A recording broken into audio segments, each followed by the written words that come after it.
workers. I mean, trying to work with someone who's, if they're in a messy divorce, a badly managed divorce, it's awful. It puts a huge amount of pressure on everyone.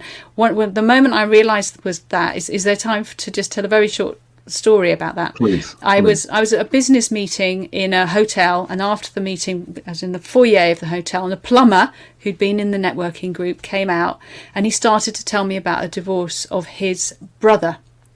And when he started to talk about the children, it was such a nasty divorce. He began to cry because he was talking about what was happening to his nephew and niece.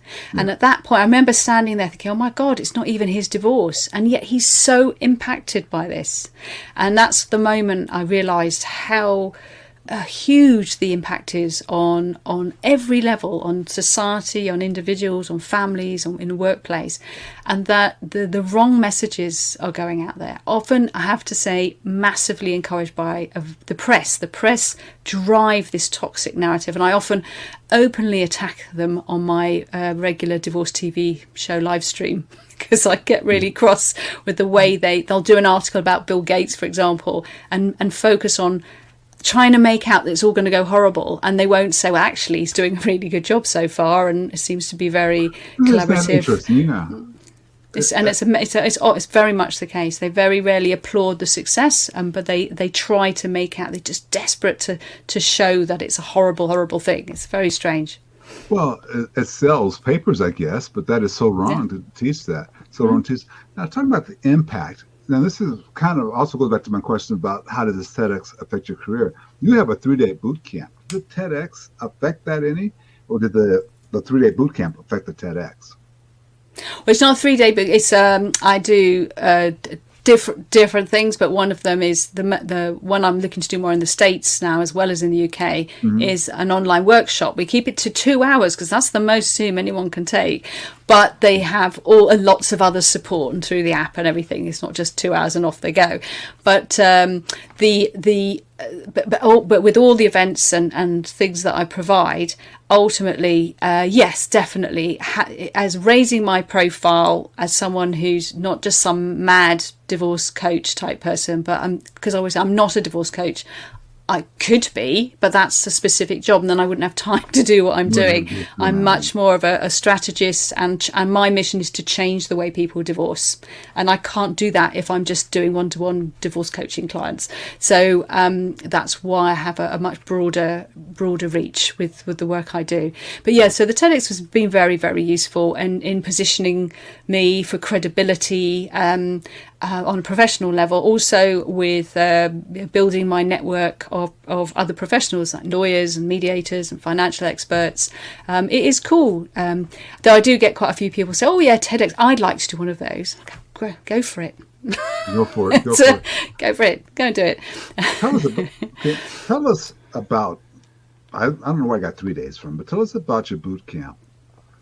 And tell us about it, then also make sure that everybody knows how to go get into this thing. But tell us about it. Well, they can get to everything through bestwaytodivorce.online, which takes them to the free app, and that's the gateway to many wonderful things.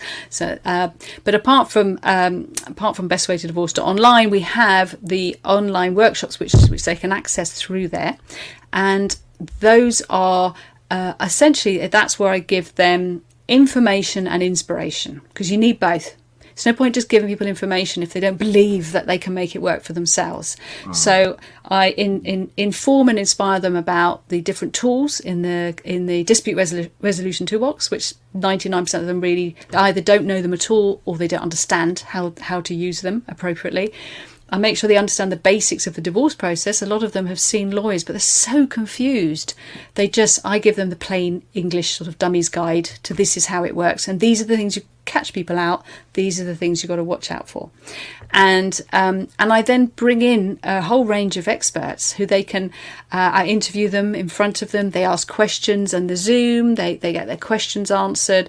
So they get in that 2 hours lots of really good information, and they can start to understand who does what, who can help them, and they can have complementary meetings with one-to-one with all of those experts. They can just book them in. Wow. And because they need that. There's no point me just giving them all this information, and if they need to go and talk to that lawyer, talk to that mediator, talk to that financial expert or divorce coach, and find out how they can help them personally. So, and they all get that. They get that for a very small amount of money, but because it's just to get them in there and give them no excuse not to understand the choices.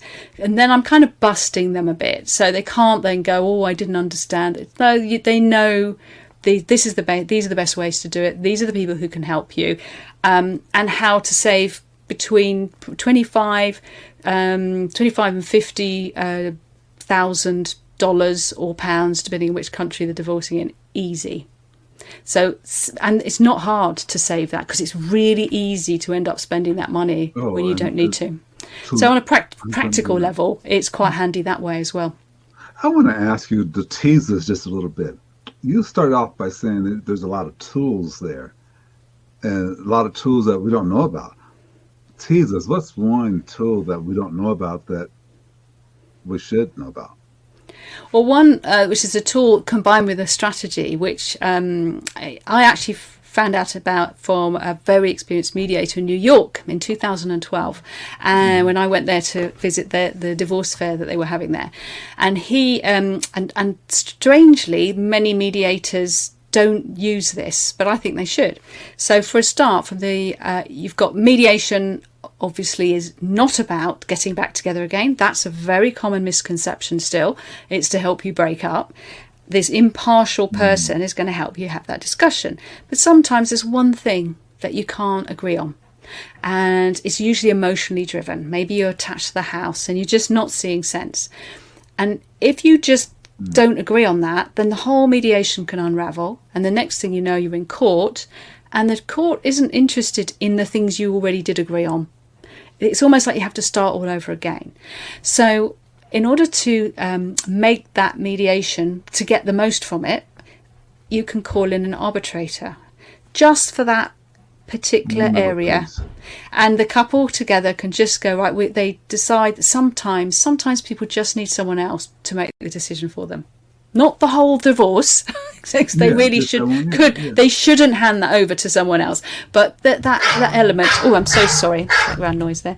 So so what you can do is choose together. You're still doing this together, even if you're not getting on very well. You talk to different arbitrators who are highly trained. They're much more trained than quite often the judges that you'll end up with in court. Yes. And you say they're an expert in finance, they're expert in children, whatever the area is, and they will make a legally binding decision for you.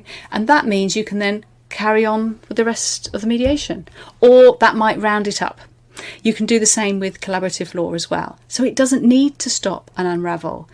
I don't know anybody else other than me that tells people that in this country. No, I haven't heard that at all. And I have the feeling, just knowing you, that you're saying that this is a better way to do it, but it's also a less expensive way to do it. Well, yeah, because you've got no barristers, no court fees, and the biggest thing is time, especially post-COVID. There's a huge waiting list for the courts. Do you really want to wait months and months and months when you can sort it out in weeks? Because all these alternative professionals are working online, whether it's collaborative law, arbitration or mediation, and you control the time zone. So if you're a busy working person, you don't have to stop work to go to a court case. You can go, you fix the times yourself. So it keeps you as a couple in control.